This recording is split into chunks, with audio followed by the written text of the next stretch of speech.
Hi, welcome to the Imperial Majesty, the Monks, and the Moderns. I'm Emily Sottile, Director of the Sacred Space Studio at EverGreene Architectural Arts. And I've had the great privilege of spending a tremendous amount of time in sacred spaces, and so I want to talk to you today about what I think is the most compelling style that I've encountered, and that's the Boronese. Just a couple of quick acknowledgments to the Brothers of the Conception Abbey in Missouri, to Eugene Nikitin, and the writings of Peter Brook. So I know at this conference, typically the focus is on the science of the paint itself, the materials and the methods to conserve and preserve them. And I think that for this talk, I'd like to just zoom out a little bit and give some attention to, I think, why it is so important that we do this work of conserving and preserving these works. And, both for the experience of entering a building with these murals, as well as the impact they have on other art. The Imperial Majesty we're talking about is Napoleon Bonaparte. The monks are the Benedictines at the Abbey of Boiron in Germany, who founded the School of Boiron. And the moderns are really actually a very large group, but I'll just be focusing on the Viennese successionists. So the impact of non-Western art on modernism is obviously really well established. Certainly the sub-Saharan African masks on Fauvism and Cubism, Japanese prints on Art Nouveau and other styles, the Tahitian influence on the work of Paul Gauguin. But I think that pharaonic art is really underappreciated in its incredible impact on the arts, and that's what I hope to show today. So Napoleon Bonaparte leads an expedition to Egypt in 1798, and he brings with him 167 scientists.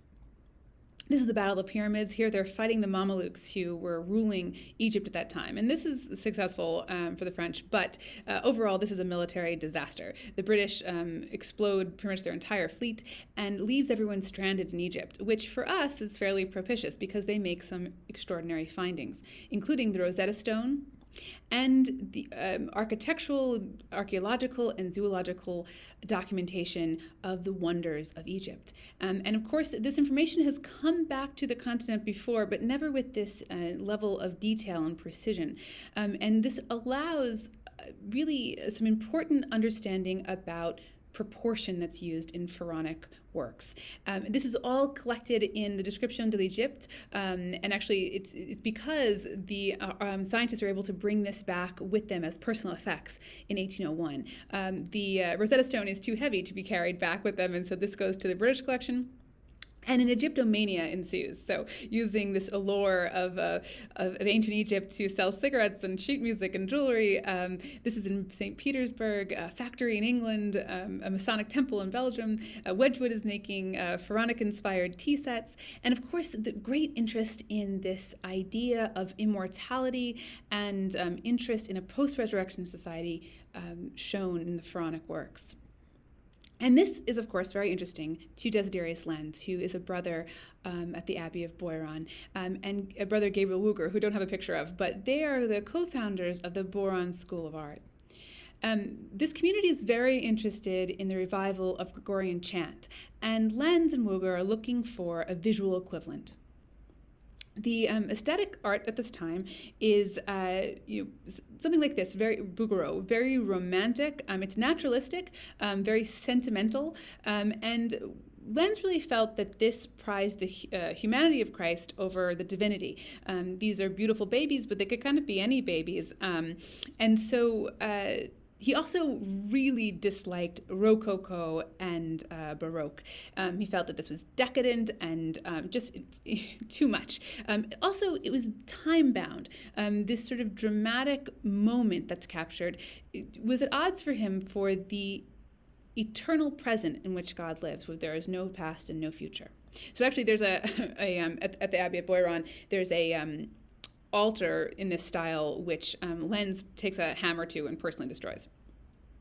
Also in sort of the mid and latter part of the 19th century, not just naturalism but realism, and famously Gustave Courbet says, "Show me an angel and I'll paint one," which is a great odds with the hidden heavenly reality that the Boronese school is trying to show us. So Lenz feels that there is something that the ancients knew that has been lost over the past 1,500 years. And he begins to research this in the 1860s, starting with Grecian vases. And he comes across something that changes his life and says, it's this book, and he says, "It seems to me that the Egyptians possess the secret of moving the soul of man and awakening within him a mysterious awe." And he found this particularly to be true in the proportions of the temple, which were related to the proportions of the human body. And he quotes scripture saying, "God created everything according to measure, weight, and number."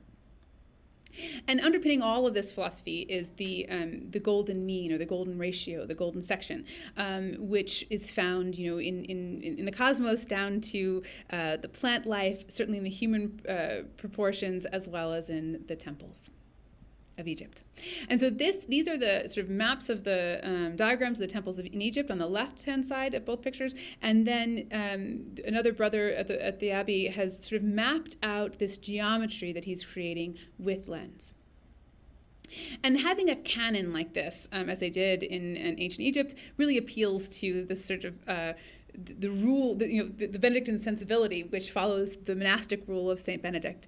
And he's bringing to this scientific endeavor to distill laws of harmony to determine the correspondence of color and the organization of line in this system.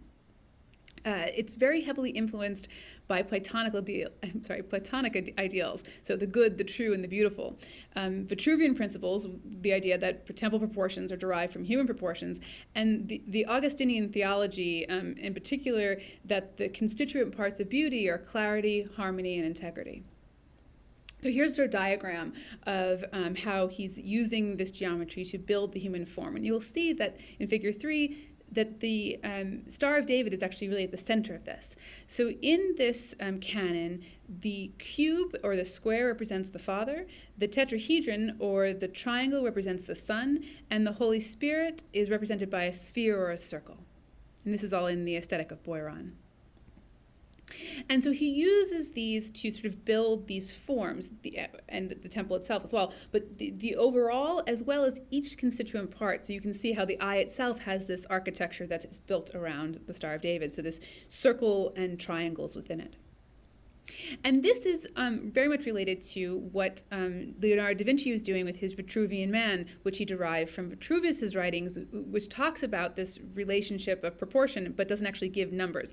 And da Vinci himself says, "One thing I have lacked, the harmony of form and proportion that the ancients had."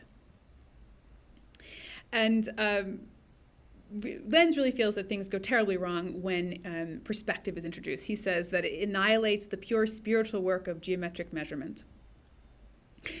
And again, he quotes scripture saying, "God created man according to his image and likeness." And he spends a lot of time with these images of Adam and Eve and understanding, them as the archetype, the pattern for man, and that, Jesus is the new Adam, Mary is the new Eve. And just to bring you through the Dogma of the Immaculate Conception, which is a long-held Catholic belief, but it's promulgated as doctrine, as dogma, in 1864. It holds that Adam and Eve are the first man and woman who are created fully in accord with God's will. But through their act of disobedience, they bring about the fall of man. That separation, that sin, is the separation from God, and that's disfiguring to humankind. But Mary, in her complete submission to God's will, is preserved from that stain of sin. So while Eve's head receives the apple from the serpent, it's Mary's foot who crushes the serpent, and then gives way to Christ, who offers that union again with the will of the Father. So that's that relationship that kind of comes up again and again between Adam and Eve and this perfect geometry.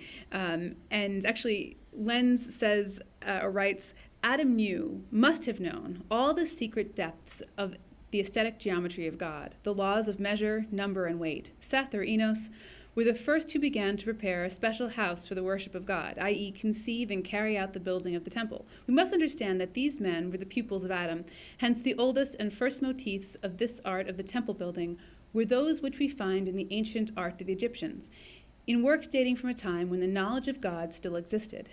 They are there before our eyes, preserved in their forms, and these principles, utterly simple and logical, present themselves as eternal laws, principles which will always be valid and will always retain their mission of educating mankind in what is true, leading them towards the eternal, and above all, making them receptive to the principles of authority, of eternity, and of truth. And this is the style that he creates. So it's extremely serene. It's absolutely unemotional. It has a really distinctive color palette.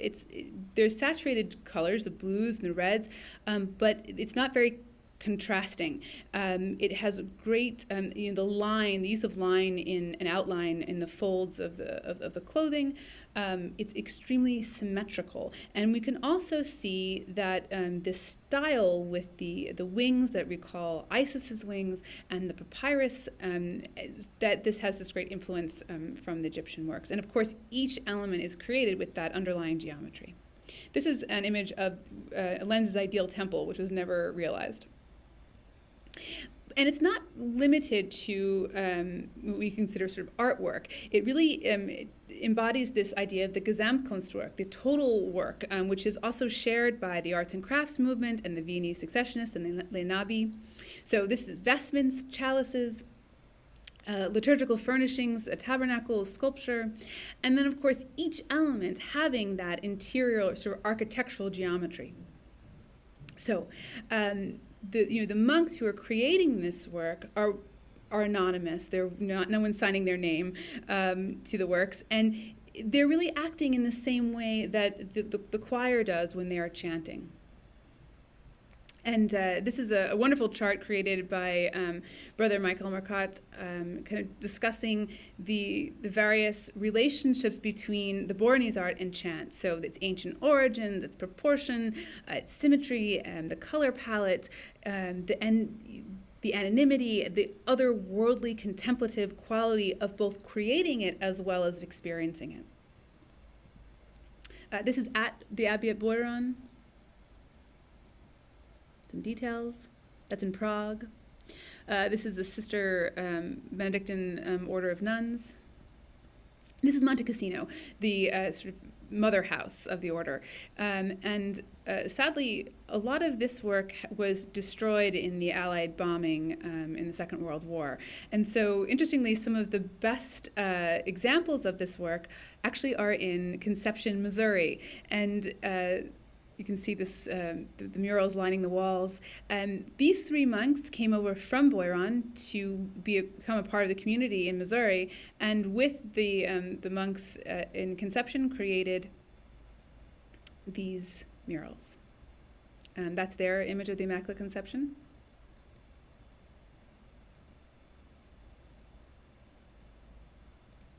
And you can see this is a new mural that we had created, but you can see that underlying geometry. So, the moderns. So we should really start with Les Nabis, which means the prophets. This is a group that grew up around Paul Gauguin. And in particular, three of them, Paul Sarrausser, Maurice Dany, and Jan Vercarde, who were very much in this movement of post-impressionists. Actually, Vercarde became a monk himself. This is Maurice Dany's image of Father Desiderius teaching his, you can see he's holding the compass. And then, of course, the Viennese Successionists. So a fin de siècle group in Vienna coming up out of Jugendstil and Art Nouveau. And they are very interested in holding exhibitions. Their first, this is the poster created by Gustav Klimt, and their first exhibition catalog says, "We desire an art not enslaved to foreigners, but at the same time without fear or hatred of the foreign. The art of abroad should act upon us as an incentive to reflect upon ourselves. We want to recognize it, admire it, if it deserves our admiration. All we do not want to do is imitate it. We want to bring foreign art to Vienna, not just for the sake of the artists, academics, and collectors, but in order to create a great mass of people receptive to art, to awaken the desire which lies dormant in the breast of every man for beauty and freedom of thought and feeling," which reminds me so much of the Boronese sentiment. And also you can really see the Greek influence in this poster. This is how Klimt is painting in the 1880s. And then you'll see, this is in 1895, how this sort of same theme, this is of course a lithograph, gets flattened, becomes heavier outline by 1901. One of the critics writes of Klimt's work, here any reminiscence of nature, of the model, of anything human is banished, dissolved in merely decorative, almost geometrical forms, in which the lines of human figure are indicated in a merely schematic fashion. Nature has become a symbol in order not to disturb the spiritual unity of this work of architectonic fantasy. This is the building created by J.M. Olbrich for the Successionists to exhibit in. And they do wonderful exhibits. They bring the art of Japan. This is the Macintosh exhibit on the left, and then Kolo Moser's image of a piece of furniture, and you can really see that tone on tone and the heavy outline. This is Klimt's Beethoven Freeze, which wrapped a whole room, a critic writes of this, no music paper, no music stand, no lyre, nothing to denote the musician, and yet everything is calculated for its musical effect, in order to be for the eye what Beethoven's compositions are for the ear, visible music, which certainly reminds me of the Boronese. And when it was exhibited later in a different space, it was done so with the scriptural reference, my kingdom is not of this world. And I thought that really reminds me, and could certainly be said, of the Pharaonic works, as well as the Boronese. This is the exhibit of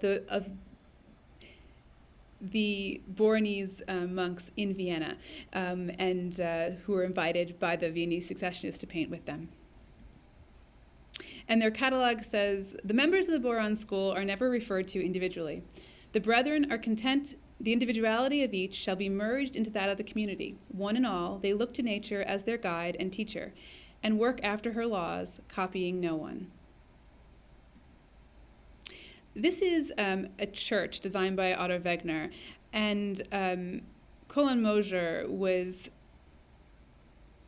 the creator of the mosaics and the stained glass. And I think you can really see that influence of the Boronese in the palette, in the geometry, in the patterning, that flatness.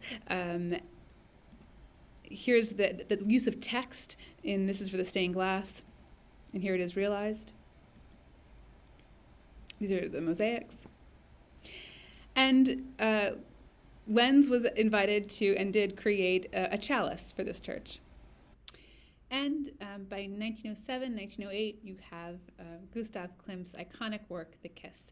And I think you could really see this as the sort of child of the Boronese and perhaps the great-great-great-great-grandchild of the Pharaonic works.